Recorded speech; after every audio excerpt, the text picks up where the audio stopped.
At the end of each semester, most courses at the secondary level will be archived and teachers will receive new courses for the second semester. This is due to how the schedule is built in Skyward, with each semester's course having a different course ID. However, do not worry. You will not lose anything. You will not lose access to your first semester courses, and you will be able to continue grading materials that are submitted in your first semester course for as long as the grading bucket is open in Skyward.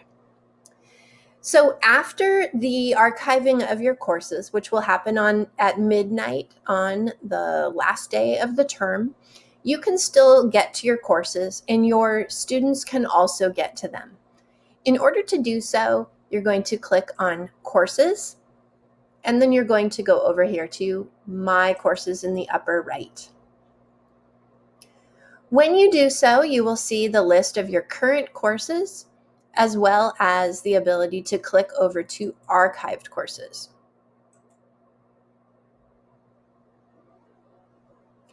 When you view your archived courses, you will see all of your courses going back over all of the years that we have had Schoology, with your most recent term courses up at the top. You can open these courses. You will see that they have been archived. However, you can still continue to view work that people have done, and you can still continue to grade in the gradebook. And you can continue to sync to Skyward so long as the Skyward Grading Bucket is open. I hope that helps.